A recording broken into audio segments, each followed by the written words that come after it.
commander for Army ROTC. I'm essentially Cadet Hirsch's counterpart on this side of the building. I'll tell you a little bit about myself to justify why I'm talking to you. I served active duty as a scout for 5 years. A scout is a reconnaissance expert, essentially an infantryman that works in 5 to 8 man teams as opposed to 10 and 12 man teams. Air assault, airborne, tried out for the Special Forces, trained with them for a year, ran operations for Joint Special Operations Command in Iraq on my second deployment, and small unit and team level tactics is one of my things. So I can't make you Rambo in 10 minutes, I would need at least half an hour. Jason Bourne, 30 minutes and a rolled up newspaper. But what I'm gonna do real quick is I'm gonna give you guys 8 words. If you group them right, they'll help you guys. I know you guys are training tonight and we're evaluating team leaders and communication. So what I'm gonna do is I'm gonna give you the 5 principles of patrolling, and it's 5 words. And 3, shoot, move, and communicate represent the doctrinal relationship between fire and maneuver. All right? So we'll start with the principles of patrolling. The first one is planning. All right? It's my understanding you'll be given a minute, 2 minutes. You guys have to make a plan. Always make a plan, regardless of how much time you have, even if it's just crossing a road. I go first, then you, then me, whatever. However you do it, have a plan. The second principle, after planning, is reconnaissance. Reconnaissance is the acquisition of intelligence and information. Acquisition of intelligence and information supports the plan. It allows you to determine if it's going to work, reassess, reevaluate, and replan. So it doesn't have to be a fusion cell intel dump from a brigade or something like that. It can be as little as peeking around a tree and identifying that it's a 2-story building, 4 windows, and the door's on the right side. My team, my plan, we're going up on the left. Nope, door's on the right. Reassess. New plan, let's attack, all right? Principle number 3, security. 360-degree security at all times. It's one of our big things. The only time an enemy has an opportunity to get into your perimeter and do damage to you is when you provide them that opportunity. If my guys are circled up and we look like a porcupine with all our guns pointing out, nobody's gonna get in the middle of us. Now, they may shoot at us, but as soon as they do, we shoot back and typically we win. Right? We're trained better than any other army on the planet. So, security. Number 4, control. Control, in my opinion, is a twofold principle. One is self-control, right? Composure, you don't panic in the battlefield, you maintain your composure, you control yourself. As a leader, if you can't control yourself, you lose composure, you lose your soldiers or your airmen, right? You're not going to follow somebody that looks like they're scared to death and they don't know how to make a plan because they're getting shot at.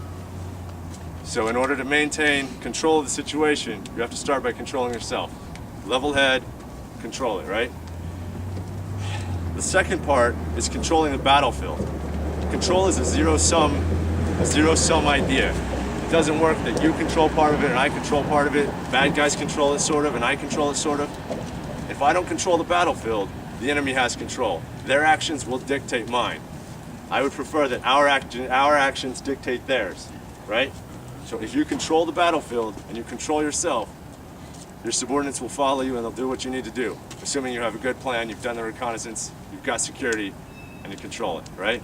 And the last one, number 5, the most important, I think it was Mark Twain that said common sense isn't. Common sense, right? If you make this great plan, you have all these things, but one of them violates common sense, it's not going to work. It's not what you want to do, right?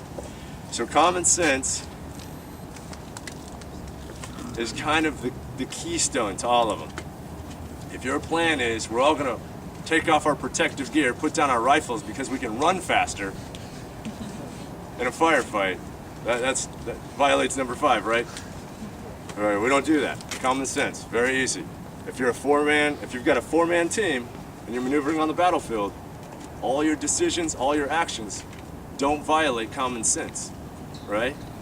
All right, so you've got planning, reconnaissance, security, control, and common sense, right? The acronym is PRISSY, right? Sounds real tough.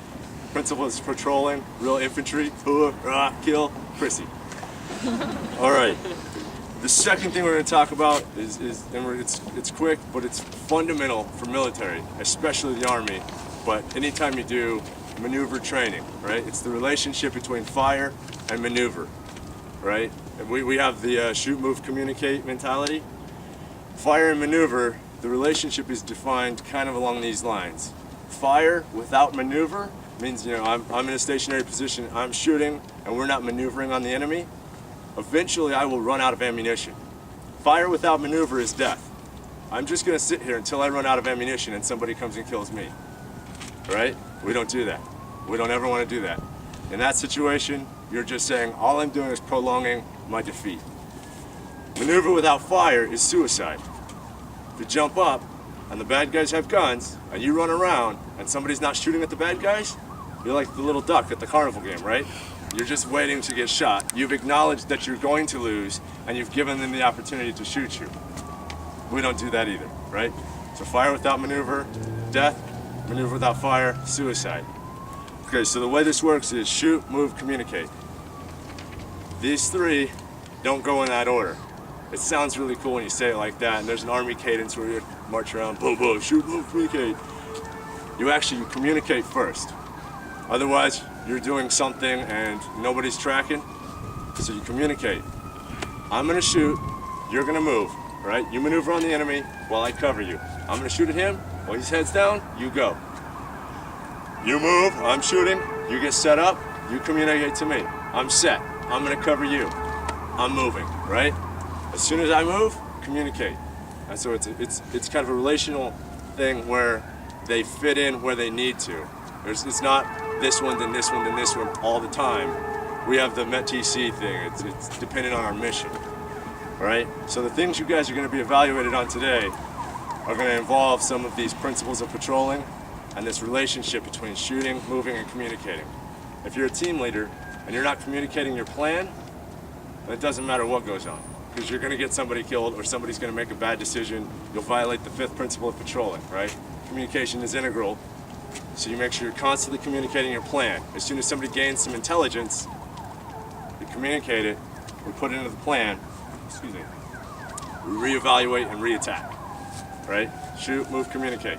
Plan, reconnaissance, security, control, and common sense. Pretty straightforward. 8 words. It's kind of Army infantry down a little bit, so you don't have to remember doctrinal paragraphs and lots of stuff. 8 words. Keep you out of trouble. Anybody have any questions? Pretty straightforward. All right. Hopefully it wasn't a complete waste of time. Absolutely not. Fantastic. All right. Thank you guys for having me.